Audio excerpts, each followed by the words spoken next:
We like to bring in an extra Wolfpack member here. Like we grow by Side one. of beef, baby. Mac Lain joining us. Woo! Oh, and look at this is wow. Like, is that the Peloton? I was gonna say the casual Peloton in the background showing that he's fit. And a Peloton back there. Wow. Look at this guy. You're just like an overachiever. I don't even understand it. You know what, Mac Lain? I will send you all the cheese that you want. You just go ahead and send me a Peloton. Deal? I don't know if that works like that. Deal. That's a fair trade. It's not a fair trade at all. Okay, so, obviously you work for the ACC Network and do tremendous work for the ACC Network. In your mind, as an ACC Network analyst, is Clemson clearly better than Ohio State? Yeah, I mean, you look at we wouldn't even be having this conversation if Trevor Lawrence was healthy, if 4 defensive starters were healthy, and maybe a game that they played in South Bend and Notre Dame is a little bit different. So I think that's the biggest thing with the committee is they're taking that in such a consideration and such a factor of the outcome and where Clemson is. That's why they put them there. Now, the way things are lining up, and I really don't even want to say it until it comes to fruition, Notre Dame, of course, being in, but the 19th is looking like one of the best rematches, one of the most anticipated football games this year that we've had in quite some time. And it should be nothing short of fireworks. Yeah, Eric, I was going to ask you about that because we saw news today with the ACC, a lot of reshuffling with the schedule. And so Notre Dame now locked into its spot in the ACC Championship Game against, we assume, Clemson there, and going to have that December 12th date leading up to that game open the same way Clemson is. Do you agree with the way the ACC decided to do things down the stretch of the season, the decisions they made based on the virus here? I think it certainly is fair. I would love to have known how that situation come about. Did Notre Dame call the ACC? Did the ACC call Notre Dame and propose it? However it happened, I think it's fair, to have the best team in your conference at this time, the number 2 team in the country, not be put at a disadvantage the same way that Clemson is, if they would have to play. And so I think that it's fair, Mike, and congratulations on your first ever conference championship appearance. You guys have been playing football a long time. I'm surprised it's taken this long, but here you are. So I'm going to give you a chance to possibly either make Mike very upset or make him very happy. Let's just say Clemson beats Notre Dame pretty handedly in that ACC championship. Do you think that both Notre Dame and Clemson should be in the CFP?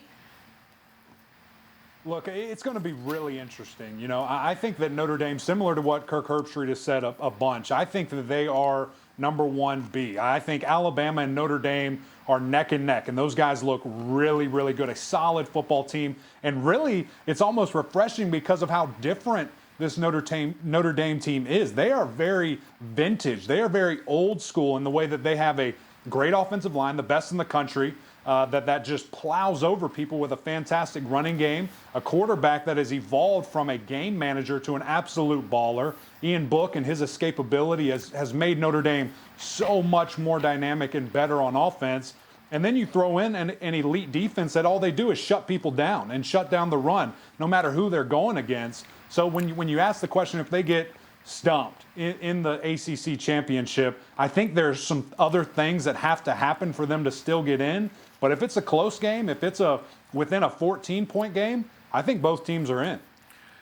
Eric, your check's in the mail. Appreciate that one, buddy. It's nice that we can roll into this on good feelings because I'm glad we have you here. We get to have you and keep you around here again for this week's installment of our Theismann around here. We have some absolute beauties that we are going to take a look at here. Let's take a look at our first one right here. Just a photo of our guy Zane West from Kent State. We've already taken a look at this Kent State matchup from the other standpoint, but just look at the tiny 0 on the jersey here showing out. Eric, you know this. I have been big in campaigning for big people to wear this jersey. 6'1", 272, though, seems like the right proportions for me, Emac. Yeah, I'm right there with you. Anytime you have a guy, a beautiful defensive lineman, defensive end, wearing the number 0, that's what it was meant to be. And when the football gods allowed us to have that in college football, this is the athlete that you see on your screen here that was meant to wear it. Is there any difference between the 0 and an O at this point? Like, do we ever just presume it's actually like when you're reading a text, you can't tell? Grow up, Chase. You can totally tell the difference between a 0 and an O on a text message. You've been told no enough times in your life by everyone to know what an O looks like in that spot, Jason. You know what? I'm going to go back to my cheesy grooves. You people keep talking about Let's Theismann's. cue up the next one here because this is a dream that Emac and I both shared at one point in time. Carson Green, offensive lineman for Texas A&M here, has the dream come to life. The ball comes loose, and he is ready. Look at the scoop right there, and immediately turns upfield. Emac, the strides on that are beautiful. Have to be ready. Obviously, this guy's been training his whole life. And look at the legs. He just sputter. Need those knees up a little bit higher. Would have gained a little bit more ground.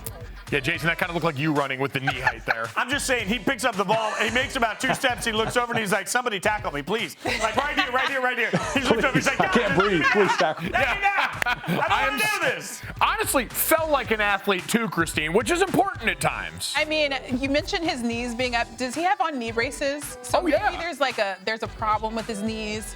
He probably can't really get those up that high. Running with knee braces is no joke. It's hard. Guys. I know. It is so difficult. Yeah, it's very difficult. Running with knee braces and going to the bathroom in knee braces, tough. And then we have the unknown legend here. This is courtesy of the check down. I don't know who this is, so if you know who this player is, let me know because look at the big fella get loose here. Look at that. Oh, put him at fullback, put him at quarterback, wherever you need. He's getting touchdowns automatic.